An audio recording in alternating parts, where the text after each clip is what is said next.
alaihi wasallam anil syarri wa sa'alan nas anil khair. Banyak orang bertanya kepada Nabi sallallahu alaihi wasallam tentang hal-hal yang baik. Sunnah ini apa saja, sunnah ini apa saja.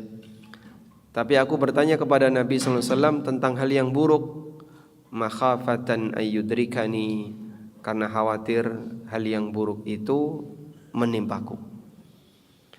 Jadi kalau kita nggak tahu tentang bahaya tertentu, bisa jadi kita melakukannya tanpa sadar. Maka Bapak Ibu yang dimuliakan Allah, pemerintah kita kalau ada potensi bahaya itu segera dilakukan kampanye.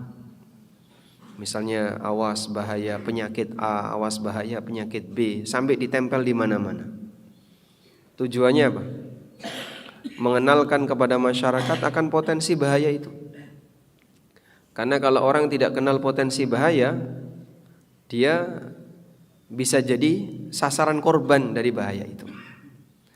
Kita kalau masuk ke daerah yang di situ keselamatan sangat dihargai, seperti beberapa tempat tambang gitu ya, mereka kan punya slogan safety first, ya, selamat itu yang utama dan yang pertama.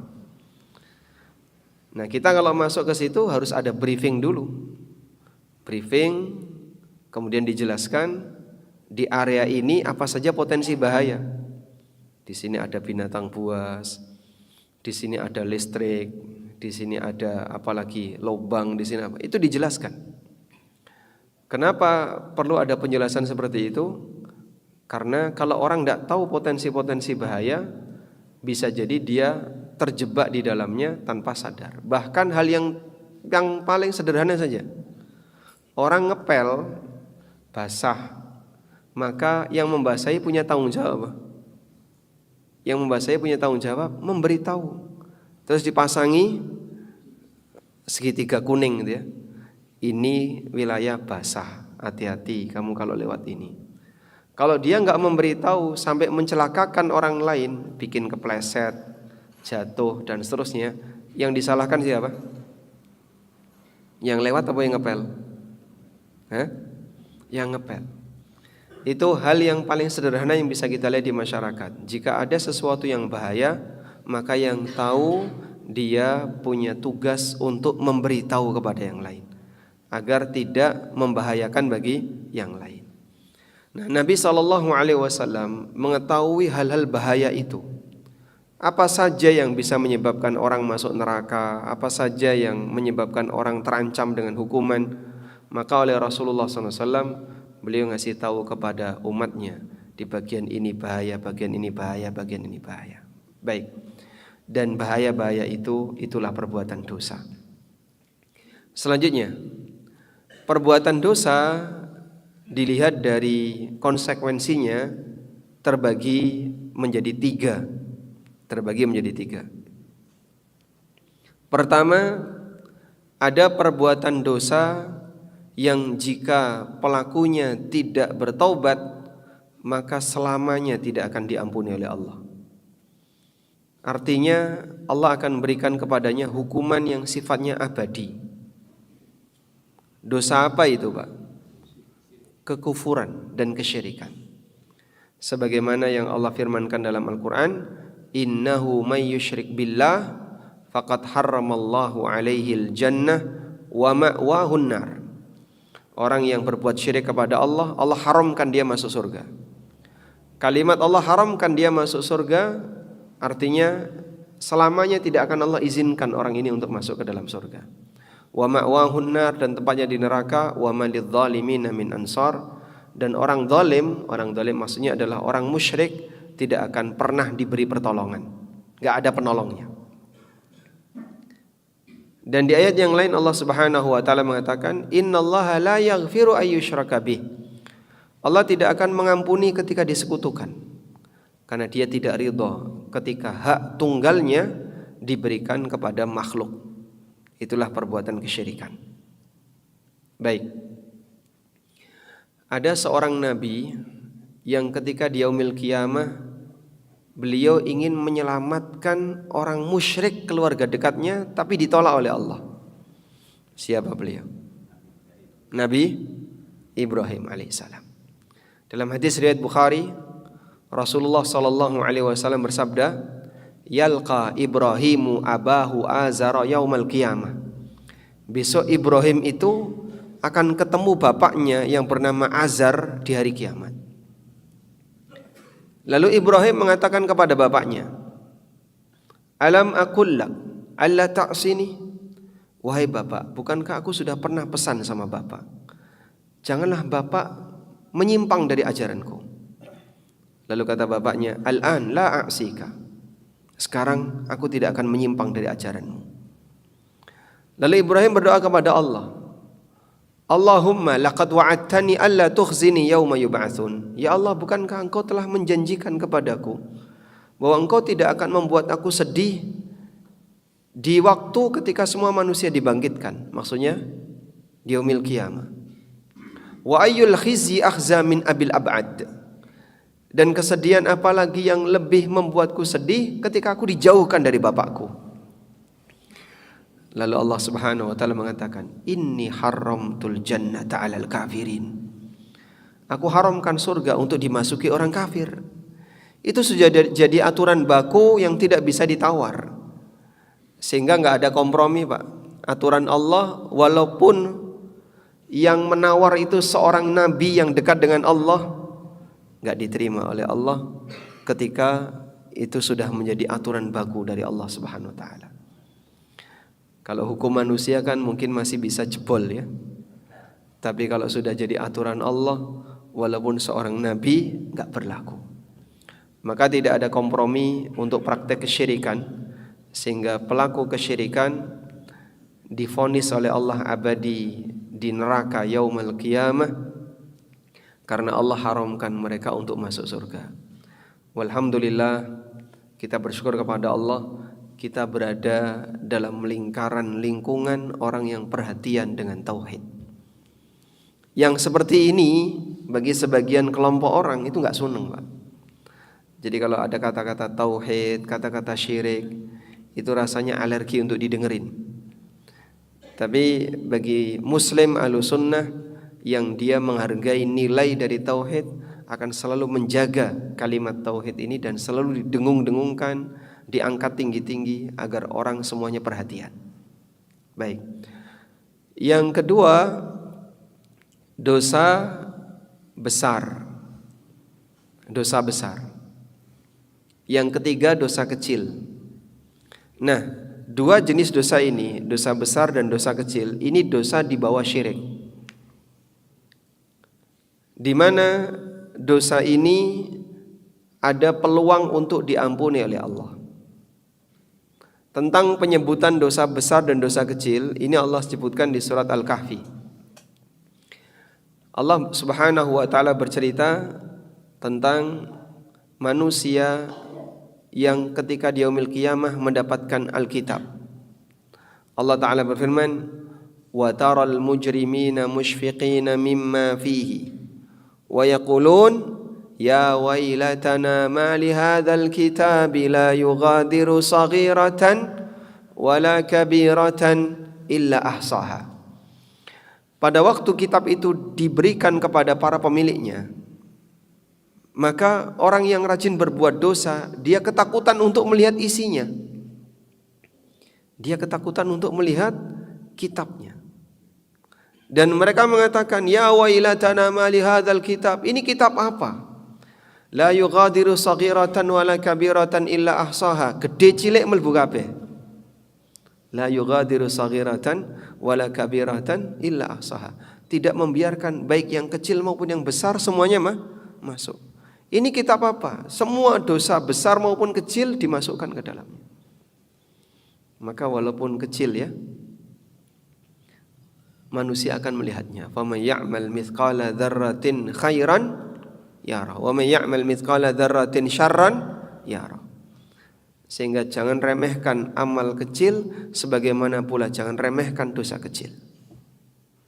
Karena semuanya akan masuk ke dalam kitab itu dan kita akan melihatnya. Nah, ini bukti bahwa di sana ada dosa besar dan ada dosa kecil. Karena itu isi dari kitab amal itu merangkum semua praktek dosa. yang saghirah maupun yang kabirah, yang kecil maupun yang besar. Baik. Lalu ada pertanyaan, bedanya apa Pak antara dosa besar dan dosa kecil? Apa bedanya antara dosa besar dan dosa kecil? Nah, bedanya begini. Untuk dosa kecil dia bisa terhapus dengan amal soleh, seperti sholat 5 waktu, puasa Ramadan, Jumatan, dan seterusnya.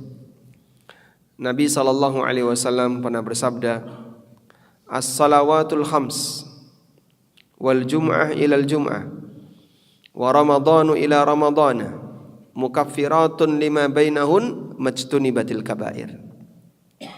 Antar salat 5 waktu, Ramadan dengan Ramadan berikutnya, Jumatan dengan Jumatan berikutnya, bisa menghapus dosa-dosa, bisa menjadi kafarah untuk maksiat yang dilakukan di antaranya, majtunibatil kabair, selama dosa besar dijauhi.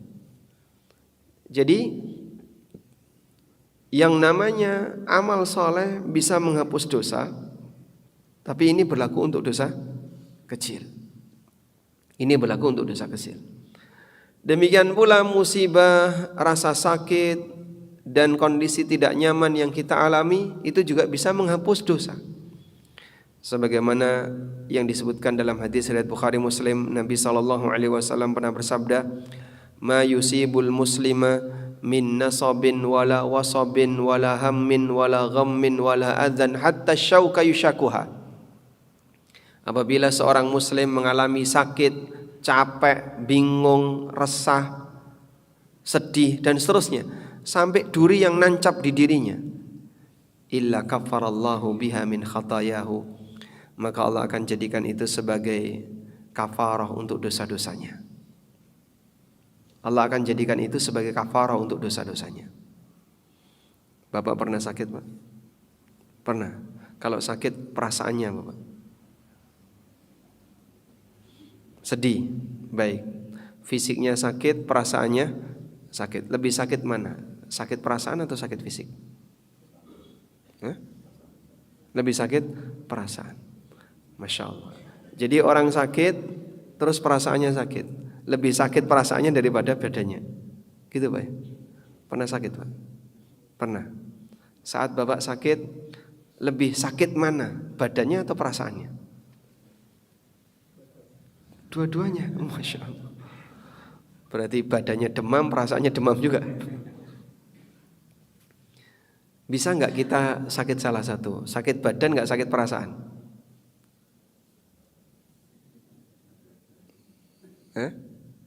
Bisa nggak sakit badan tapi nggak sakit perasaan, itu bisa nggak? Raiso mas gitu, wangel ya. Nah, caranya gimana? Kita cuman sakit badan, badannya demam, badannya sakit, tapi perasaannya nggak sakit. Ada nggak caranya Pak? Ketika sang hamba meyakini sakitnya ini menghapus dosa. Jadi walaupun dia cuman berbaring, tidur, selimutan, dia tidak sholat, dia tidak puasa, dia tidak beramal, tapi dia merasakan sakit, itu dosanya rontok. Begitu batinnya dilatih, dosa-dosamu hilang. Sudah kamu jangan sedih, berbahagialah karena dosamu berkurang. Maka dia cuma sakit badan tapi tidak sakit perasaan. Cuman kan orang sering melupakan yang kedua ini. Makanya ketika dia sedang sakit badan, sakit perasaan, dan perasaannya lebih menyakitkan daripada badannya. Sehingga orang yang sakit jadi lama sembuhnya karena perasaannya melu loro, perasaannya sakit. Apa yang menyebabkan orang itu sakitnya makin parah? Nyun sewu Pak Dokter wonten teng mriki. Apa yang menyebabkan orang itu penyakitnya makin parah? Salah satunya apa? Psikis. Jadi psikologi dia yang semakin tidak karuan, yang tertekan, gula darahnya naik, perasaannya melu naik, akhirnya tambah munggah kabeh. Susah untuk diturunkan. Baik. Nah, itulah karakter dosa kecil. Jadi dosa kecil itu bisa hapus dengan ibadah, dengan musibah, dengan sakit, bahkan capek yang kita alami itu bisa menghapuskan dosa. Karena itu ketika kita ditakdirkan oleh Allah, kadang sakit, kadang sehat, Allah berikan kesempatan bagi kita untuk menghapus sebagian dosa. Selanjutnya, lalu kalau dosa besar gimana? Kalau dosa besar tidak bisa hilang dengan itu. Tapi dosa besar hilang jika pelakunya tobat. Hilang jika pelakunya tobat. Allah Ta'ala berfirman, in tajtanibu kaba'ira ma tunhauna anhu nukaffir ankum sayyiatikum. In tajtanibu kaba'ira ma tunhauna anhu. Kalau kalian menjauhi dosa-dosa besar yang dilarang untuk kalian lakukan, nukaffir ankum sayyiatikum, maka kami akan berikan kafarah untuk dosa-dosa kalian. Kami akan hapuskan dosa-dosa kalian. Sehingga Allah persyaratkan kalau dosa besarmu mau hapus, kau harus taubat. Bagaimana Pak kalau enggak taubat? Nah, nanti di akhirat dosa besar ini disebut oleh para ulama tahtal masyiah. Tahtal masyiah. Tegasnya pripun Pak? Maksudnya gimana itu? Tahtal masyiah. Di bawah kehendak Allah. Allah berkehendak untuk mengampuni sebagaimana Allah berkehendak untuk tidak mengampuni. Terus kalau tidak Allah ampuni, berarti yang bersangkutan berhak dihukum meskipun tidak abadi. Berhak dihukum walaupun tidak selamanya. Baik. Selanjutnya, lalu seperti apa perbedaan batasan dosa besar dan dosa kecil itu? Dan berapa jumlahnya? Ibnu Abbas radhiyallahu anhuma itu pernah ditanya. Kalau saya tanya dulu ya, sebelum saya bacakan Ibnu Abbas. Sebutkan dosa-dosa besar. Diurutkan saja dari mulai yang paling mana ya? Ya, satu-satu. Syirik tadi sudah, bukan di luar. Membunuh, zina, apa? Durhaka kepada orang tua. Pripun, Pak? Sumpah palsu. Makan riba, lari dari perang, minum khamar, ghibah, judi, namimah, molimo. Nggih. Kalau kita kenal molimo ini kurang banyak sebenarnya. Ibnu Abbas pernah ditanya, al-kabairu sab'un. Apakah dosa besar itu jumlahnya cuma 7? Jawab Ibnu Abbas, hiya ila sab'ina aqrab. Ya kurang lebih 70. Kurang lebih 70. Itu yang disebutkan oleh Ibnu Abbas. Nah, kemudian ada juga para ulama yang mengumpulkan buku khusus yang isinya kumpulan dosa besar. Ensiklopedi dosa besar. Di antaranya adalah kitab Az-Zawajir karya Ibnu Hajar Al-Haytami. Dalam kitab Az-Zawajir di situ disebutkan lebih dari 460 dosa besar. 460 Pak? Iya, lebih dari 460. Lah terus yang kita tahu suruh ngitung tadi nggak sampai 10 loh ya. Ini 460 itu kayak apa itu? Dan demikian pula yang disebutkan oleh Az-Zahabi dalam kitabnya Al-Kabair. Jumlahnya lebih dari 100. Nah, kalau demikian banyak jumlahnya, tapi kita nggak tahu. Ibarat ada banyak potensi bahaya, tapi kita tidak menyadarinya. Bisa jadi kita melakukannya tanpa sadar. Mulai dari dosa batin dulu, dosa batin banyak. Dosa lisan, dosa amal perbuatan, dosa indera yang tidak terhingga. Bukan tidak terhingga, yang jumlahnya banyak. Jadi kalau jumlahnya banyak seperti ini tapi kita nggak sadar, bisa jadi kita terjerumus ke dalamnya dan itu membahayakan. Baik. Nah berikutnya yang 7 ini kita mau sebutkan karena tadi ya disebutkan dalam sebuah hadis dalam hadis riwayat Bukhari Muslim dari Abu Hurairah radhiyallahu anhu. Sekarang kita bacakan.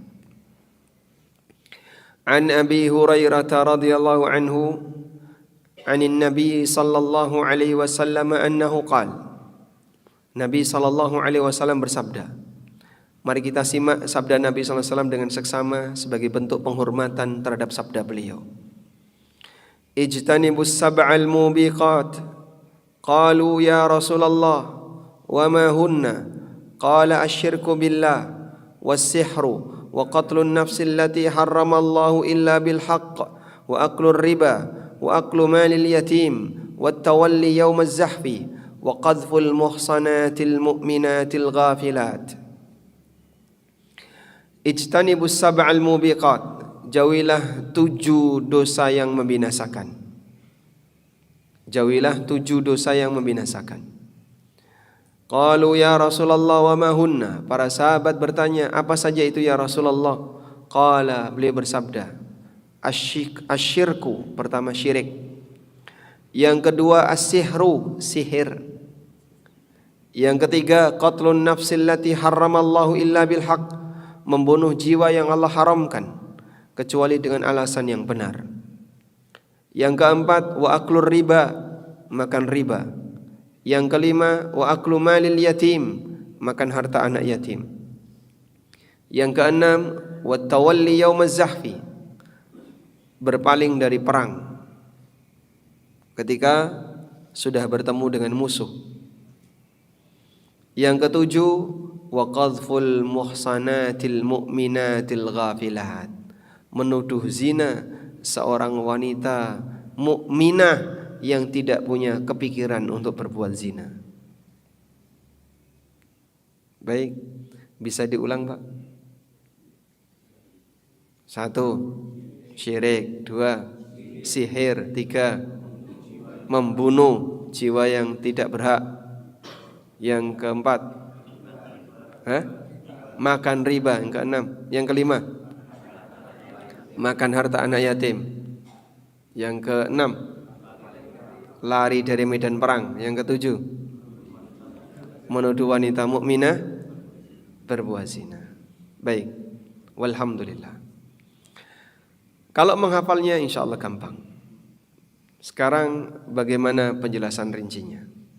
Untuk perbuatan syirik barangkali kita tidak bedah di sini, dan insya Allah mungkin Bapak Ibu sudah pernah mendengar kajian tentang masalah kesyirikan. Kalau bisa ya, saya mungkin pesankan kepada Bapak Ibu, ada satu buku isinya ensiklopedia syirik. Buku ensiklopedia syirik ini kumpulan praktek-praktek kesyirikan.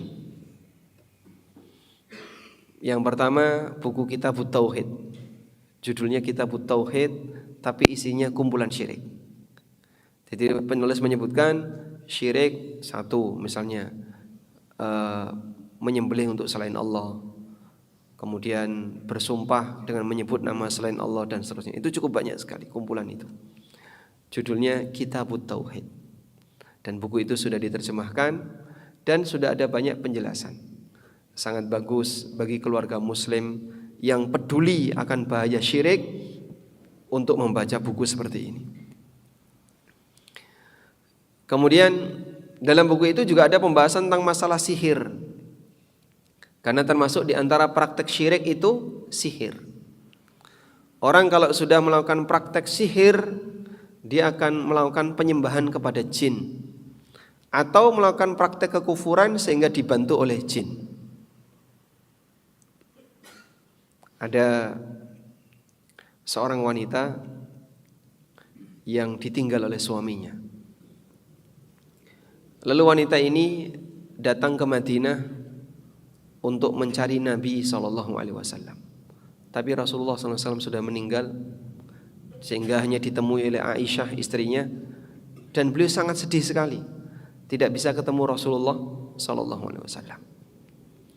Akhirnya wanita ini nangis dan menampakkan kesedihan yang berat. Terus ditanya, kamu punya masalah apa? Nah, kemudian dia cerita, saya punya masalah, suami saya minggat.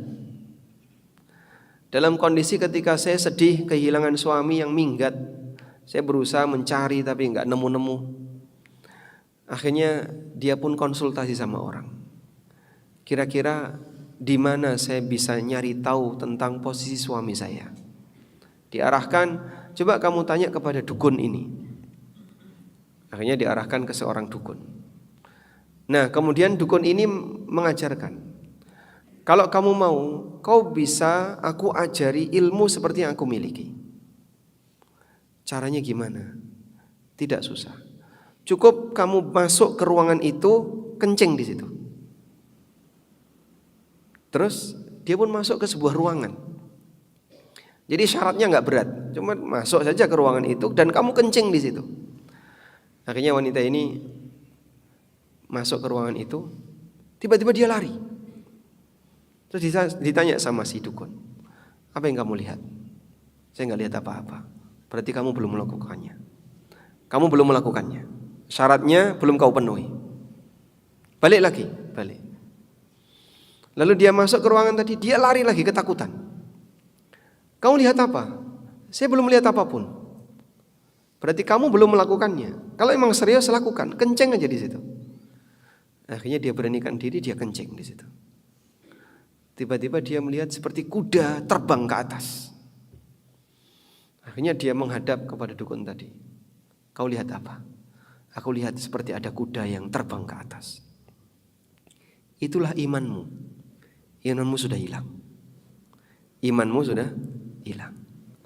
Sekarang kau sudah punya kehebatan, kesaktian. Jadi betul dia dibantu oleh jin. Ketika dia melempar biji atau apa begitu, tiba-tiba tumbuh. Akhirnya dia bisa tahu posisi suaminya.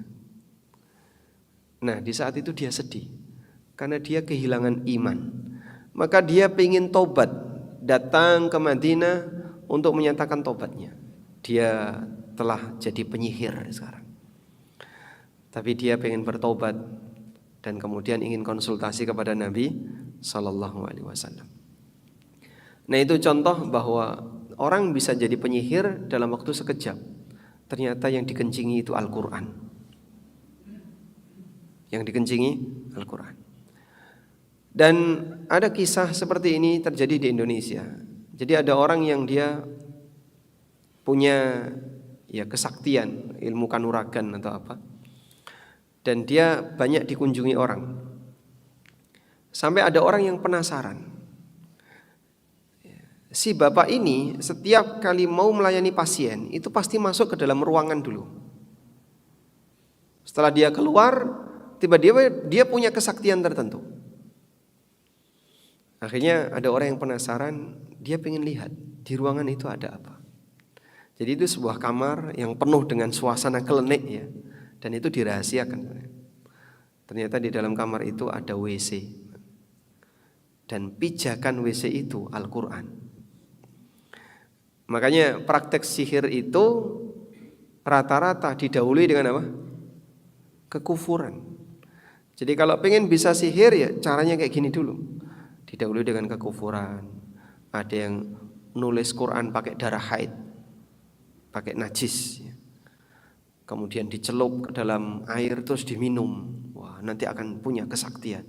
Jin akan membantu yang seperti ini. Setan membantu orang-orang yang seperti ini. Oleh karena itu, kenapa ini masuk dalam salah satu praktek dosa besar? Karena orang kalau melakukan praktek sihir, Allah katakan dalam Al-Quran, "Wa ma kafara Sulaiman walakinna asyayatina kafaru yu'allimuna an-nasa as-sihra." Setanlah yang kafir, karena setan mengajarkan manusia praktek sihir. Caranya manusia diajak untuk melakukan perbuatan kekufuran, lalu setan mau membantunya. Di saat itulah si orang ini akan punya kesaktian, tapi aslinya kesaktian itu berasal dari setan. Nah, walhamdulillah manusia yang pengen hidup normal tidak akan mau belajar sihir. Nah, coba ini adik-adik kelas berapa sekarang? Kelas 2 SMP. Nah, coba saya tanya ya. Pengen jalan normal atau pengen terbang? Hah? Kalau misalnya dikasih kemampuan terbang itu seneng nggak?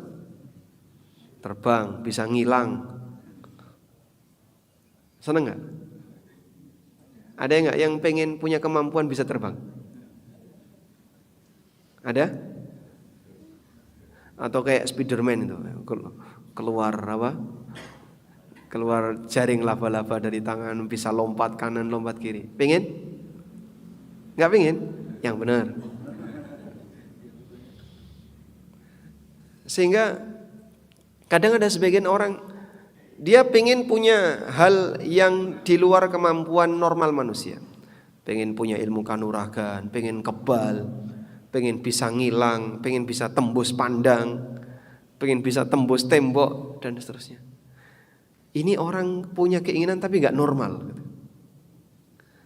Terus apa manfaatnya? Ya kalau saya bisa kayak gini kan hebat saya.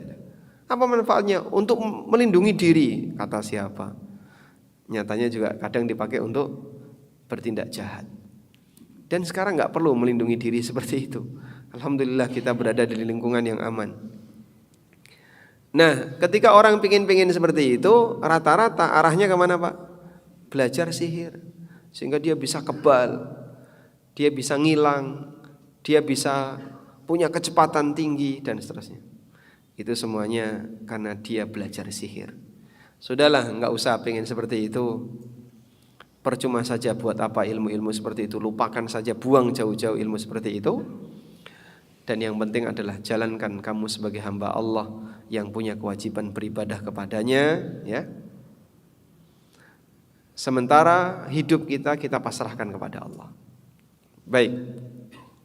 Selanjutnya, wa qatlun nafsil lati harramallah illa bil haqq, membunuh jiwa yang Allah haramkan kecuali dengan alasan yang benar.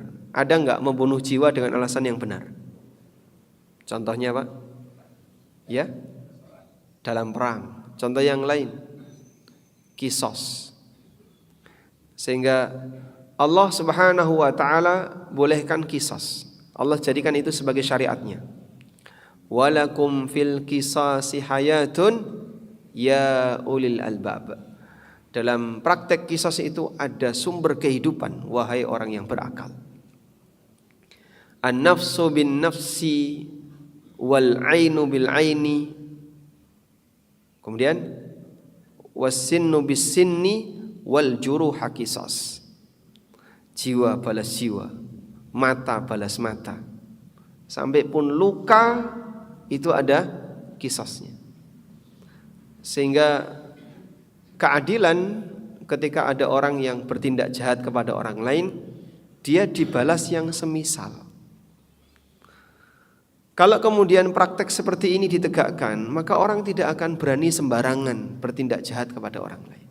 Awas, ada konsekuensinya. Kamu membunuh orang, ya nanti kamu dibunuh. Saya enggak dengan nyawamu, ya saya dengan nyawa saya. Maka jangan kau ganggu nyawa orang lain. Begitu ya. Itulah yang dimaksud walakum fil qisasi hayatun. Dan begini Pak, hukuman bunuh itu tidak identik dengan radikal. Karena semua negara itu punya. Amerika itu hukuman bunuh banyak, dan yang dihukum bunuh banyak. Di Eropa hukuman bunuh itu juga banyak, dan yang dihukum juga banyak. Di negara yang lain banyak. Maka kalau ada orang yang mengesankan hukuman bunuh itu kayaknya radikal, di negara-negara kafir juga banyak hukuman bunuh. Kursi listrik itu nggak ada di Indonesia ya? Ada nggak kursi listrik? Nggak ada. Di Indonesia ada? Nggak ada. Adanya di mana? Di Amerika. Di Amerika hukuman bunuhnya itu kalau nggak tembak, kursi listrik. Kalau di Indonesia kan cuma tembak. Di sana ada yang bentuknya kursi listrik.